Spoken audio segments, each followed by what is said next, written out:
Top quality और consistent performance के लिए सिर्फ सिल्वर पंप नाम याद रखना.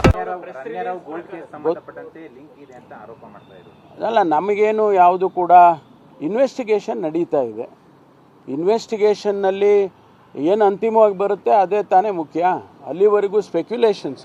ನೀವು ತಮ್ಮಲ್ಲಿ ನಮ್ಮ ಮಾಧ್ಯಮ ಸ್ನೇಹಿತರಲ್ಲಿ ನೀವು you been very good to people, ನನಗೆ ಅಂತಾನೆ ಅಲ್ಲ, ಎಲ್ಲರಿಗೂ ಜನರಲ್ ಆಗಿ. ಬಟ್ ಮೈ ಓನ್ಲಿ ರಿಕ್ವೆಸ್ಟ್ ಈ ಸ್ಪೆಕ್ಯುಲೇಷನ್ ಮಾಡೋದಕ್ಕಿಂತ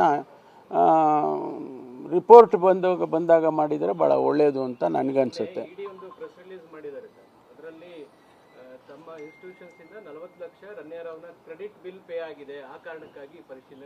ಅಲ್ಲ, ಅವ್ರು ಮಾಡಲಿ, ಏನು ಬೇಕಾದರೂ ಅವರು ಪರಿಶೀಲನೆ ಮಾಡಲಿ. ನಾನು ಹೇಳಿದ್ನಲ್ಲ, ನಾವು ಎಲ್ಲ ರೀತಿಯ ಸಹಕಾರವನ್ನು ಕೊಡ್ತೀವಿ. ನನಗೂ ಕೂಡ ಅವರು ಸಂಸ್ಥೆಗೆ ಕೊಡಬೇಕಲ್ಲ. ಅದಾಗಿದ ಮೇಲೆ ತಿಳಿಸೋಣ. ಅಲ್ಲಿ ತನಕ ನಾವು ಯಾವುದನ್ನು ಕೂಡ ರಿಯಾಕ್ಟ್ ಮಾಡೋಕ್ಕೆ ಹೋಗೋದಿಲ್ಲ. ಇಡಿ ಅಧಿಕಾರಿಗಳು ಮತ್ತು ಕೇಂದ್ರ ಸರ್ಕಾರ ದಲಿತ ನಾಯಕರನ್ನೇ ಟಾರ್ಗೆಟ್ ಮಾಡ್ತಾ ಇದೆ. ಪರಮೇಶ್ವರ್ ದಲಿತರು ಅನ್ನೋ ಕಾರಣಕ್ಕೋಸ್ಕರವಾಗಿ ಟಾರ್ಗೆಟ್ ಮಾಡಿದ್ದಾರೆ. ಸಿಎಂ ಮತ್ತು ಸುರ್ಜೇವಾಲಾ ಹೇಳಿದ್ದಾರೆ. ಇಲ್ಲಪ್ಪ, ನನಗದು ಗೊತ್ತಿಲ್ಲ. ಅದು ನಾನೀಗ ಈ ಸಂದರ್ಭದಲ್ಲಿ ಅವೆಲ್ಲ ಹೇಳೋಕ್ಕೆ ಹೋಗೋದಿಲ್ಲ. ಯಾಕೆಂದರೆ ಅವರೇನು ಜಾತಿ ನೋಡ್ಕೊಂಡು ಬರ್ತಾರಾ ಅಂತ ಒಂದು ಪ್ರಶ್ನೆ ಬರುತ್ತೆ. ಅದೆಲ್ಲ ಏನು ನಾನು ಅದನ್ನು ಹೇಳೋಕ್ಕೆ ಹೋಗೋದಿಲ್ಲ. ಅವ್ರು ಹೇಳಿದರೆ ಅದು ಅವ್ರು ಯಾವ ಅರ್ಥದಲ್ಲಿ ಹೇಳಿದಾರೋ ಗೊತ್ತಿಲ್ಲ ನನಗೆ. ಅಲ್ಲಲ್ಲ, ನಾನೀಗೇನು ಹೇಳೋಕ್ಕೆ ಹೋಗೋದಿಲ್ಲ. I will not be able to say anything.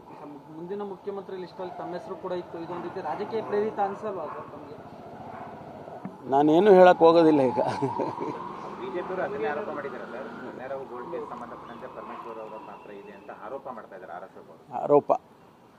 ಆರೋಪ ಮಾಡ್ತಾ ಇದ್ದಾರೆ ಅಷ್ಟೇ ತಾನೇ.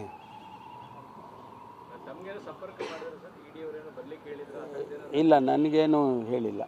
ನನಗೆ ಸಂಸ್ಥೆಯಲ್ಲೇ ಎಲ್ಲವನ್ನು ವೆರಿಫೈ ಮಾಡಿಕೊಂಡು ಮಾಡ್ತಾ ಇದ್ದಾರೆ. ಇನ್ನೂ ಇದ್ದಾರೆ ಅಲ್ಲೇ, ಅವರು ವೆರಿಫೈ ಮಾಡ್ತಿದ್ದಾರೆ.